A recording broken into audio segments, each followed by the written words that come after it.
Hello friends, welcome to Shri Tamil channel. இன்றைக்கி நாம் ரொம்ப ஹெல்தியான ராகி லட்டு குழந்தைங்கலேருந்து பெரியவங்க வரைக்கும் எல்லோரும் விரும்பி சாப்பிட்ற மாதிரி எப்படி செய்யலாம் தான் இன்றைக்கி நம்ம பார்க்க போகிறோம். வளர்கிற குழந்தைங்கலேருந்து பெரியவங்க வரைக்கும் தினமும் ஒரு லட்டு சாப்பிட்டா உடம்புக்கு ரொம்பவே நல்லது. முதல்ல ஒரு பேனில் 1/2 கப் அளவுக்கு வேர்க்கடலை சேர்த்துக்கங்க. இப்போ அடுப்பை மீடியம் ஃப்ளேமில் வச்சு வேர்க்கடலையை நல்லா வறுத்தெடுத்துக்கங்க. வேர்க்கடலை மேலே லேசாக அங்கங்கே நிறம் மாறும்போது இப்போ நாம் இது எல்லாத்தையும் வெளியே எடுத்துடலாம். அடுத்து அதே பேனில் ஒரு 1/4 கப் அளவுக்கு வெள்ளை எள் சேர்த்துக்கங்க. அடுப்பை லோ ஃப்ளேமில் வச்சு இந்த எள்ளோட நிறம் மாறுற வரைக்கும் லேசாக வறுத்தெடுத்துக்கங்க. எள்ளோட நிறம் இந்த அளவுக்கு லேசாக மாற ஆரம்பித்ததும் நாம் இதை வெளியே எடுத்துடலாம். அடுத்து அதே பேனில் 1 டேபிள் ஸ்பூன் நெய் சேர்த்துக்கங்க. இந்த நெய் லேசாக உருக ஆரம்பித்ததும் கொஞ்சமாக முந்திரி பாதாம் சேர்த்துக்கங்க. இப்போ இந்த முந்திரியும் பாதாமும் லேசாக நிறம் மாறி செவக்கிற வரைக்கும் இதை நாம் வறுத்து எடுத்துக்கலாம்.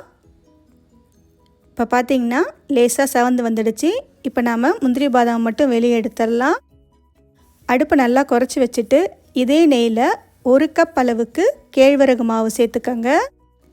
அடுப்பை மீடியம் லோ ஃப்ளேமில் வச்சு இந்த கேழ்வரகு மாவை ஒரு 5 நிமிஷத்துக்கு நல்லா வறுத்தெடுத்துக்கங்க. கேழ்வரகு மாவு வறுக்கும் போதே நமக்கு நல்லா வாசனை வர ஆரம்பிக்கும். கொஞ்ச நேரத்துலேயே மாவோட நிறமும் லேசாக மாறி வந்திருக்கும். இந்த அளவுக்கு இருக்கும்போது நாம் இப்போ ஸ்டவ்வை ஆஃப் பண்ணிடலாம். இப்போ இந்த மாவு நல்லா ஆறட்டும். மாவு ஆறுனதுக்கப்புறமா நாம் வறுத்து வச்ச வேர்க்கடலையை தோலை உரிச்சிட்டு அதுக்கப்புறமா இதில் சேர்த்துக்கங்க. நாம் வறுத்து வச்ச எள்ளையும் சேர்த்துக்கங்க. வறுத்து வச்ச முந்திரி பாதாமையும் சேர்த்துக்கலாம். ஒரு 1/2 கப் அளவுக்கு பொடிச்ச வெல்லம் சேர்த்துக்கங்க. அடுத்து ஒரு 3 ஏலக்காய். இப்போ இது எல்லாத்தையுமே ஒரு மிக்ஸி ஜாரில் சேர்த்து அரைச்சி எடுத்துக்கங்க.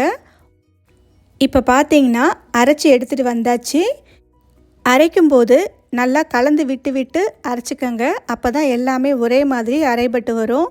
உங்களுக்கு கொஞ்சம் நல்லா கொரகொரப்பாக வேணும்னாலும் அதுக்கேற்ற மாதிரி அரைச்சி எடுத்துக்கங்க. இப்போ பார்த்தீங்கன்னா மாவு நமக்கு ரெடி ஆகிடுச்சு. அடுத்து இதில் ஒரு 2லேருந்து 3 டேபிள் ஸ்பூன் நெய்யை நல்லா சூடு பண்ணி இதில் சேர்த்துக்கலாம். சேர்த்ததுக்கப்புறம் ஒரு முறை நல்லா கலந்து விட்டு சின்ன உருண்டைகளாக அழுத்தி இந்த மாதிரி உருட்டி எடுத்துக்கங்க.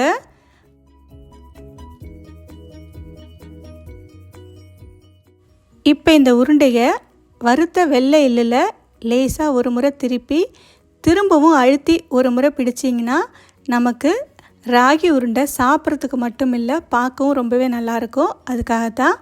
அவ்வளவுதான், நமக்கு ரொம்ப ஹெல்தியான அதே நேரத்தில் டேஸ்டான ராகி லட்டு சூப்பராக ரெடி ஆகிடுச்சு.